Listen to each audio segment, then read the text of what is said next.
This is sort of a closing statement. So as a closing statement, briefly summarize why voters should elect you to the city council.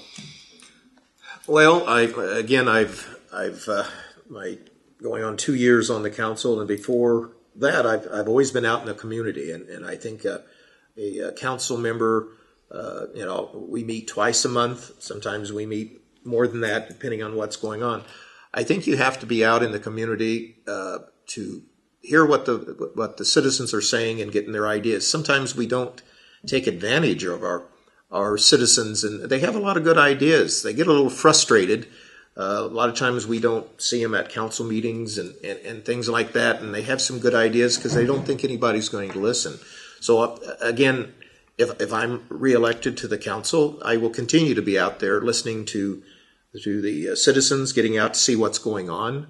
That's part of our job, not just getting elected and not moving forward and being part of the solution. But there's a lot of people, like I said, that have some issues, that have some solutions to some of our problems. We just need to get out there and listen to them.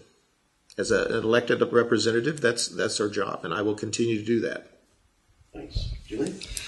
I came on the council at kind of a challenging time. The economy had tanked. We were facing the loss of a lot of jobs. We've seen a lot of jobs leave town. We've lost population.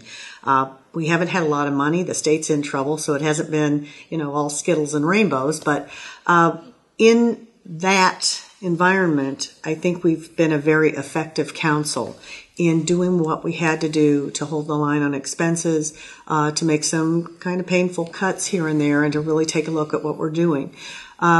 And at the same time, we've managed to accomplish some really good things. I love the way downtown is looking. I think we're starting to make headway on some major projects as far as water and some other issues. Hopefully, we'll see the end of the Barnes garage in the not too distant future. We are still working to get that police station built. And there are things that we have had a hand in that I'd like to be a part of completing. I'm not promising to stay on the council till I'm 85. Hopefully not that long at all. I've enjoyed being on the council. I'd like to give it another term or two and just see where this goes. But I'd appreciate the support of the people. Thanks. Jerry? I think it's safe to say that I will probably only run for one more term. Hopefully I'll get reelected, with the voters' help. But I don't think we should be, lifelong politicians. If I get bored again, then maybe I'll run for Richland or something. But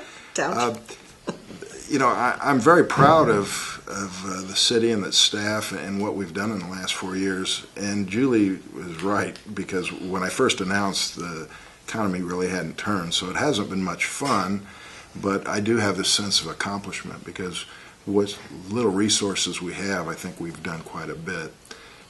There's two things, and the reason I didn't mention it, because to me it's not a major project, but there's two things I'd like to see in the next 4 years. And one is pension reform that would, again, it's going to have to come out of Springfield, but I think we need to lobby that all of our downstate municipalities, we need to promise and to fulfill what we've told our workers are going to earn in the way of a pension. But the new people that haven't been hired yet, I think we have to find a less expensive plan, because it's not sustainable what we're paying now. So I think pensions, I'm hoping that within the 4 years we'll get that language change and we'll be able to address that problem. And then the other thing is this overpass on over I-72, connect Martin Luther King up to Hickory Point Road. I think I mentioned it earlier, retail is very important to our operating budget, and I think if that is a thoroughfare, it will open up that property behind Sam's and Walmart. And we don't have a Macy's, we don't have a Gordman's. We don't have several of the food chains that the other three have, and I think it would open up a whole area more marketable. So those are the two things I hope to get accomplished, other than what we've already started. Great. Thanks. Eric? On April 9th, we're asking people to take a vote. I hope that people have seen me as a candidate for City Council as slow to speak and quick to listen. I decided to run for City Council to be in it, to win it. To the credit to the three incumbents, it has been a good race, and it has been some great successes to their credits. However, there's a new season. I hope people see me as slow to speak and quick to listen. I'm not here just to represent an elite few group of people, but all people. I'm asking for your vote April 9th to help bring about a change, a better change. We've done some fine things to downtown Decatur parking, which is great. Big fan of it. We've yet got a long work to do, even more. Water is an issue. Economic development is an issue. Skilled workers is an issue. I'm asking for change. And April 9th, I hope the people of the city of Decatur help bring about that change.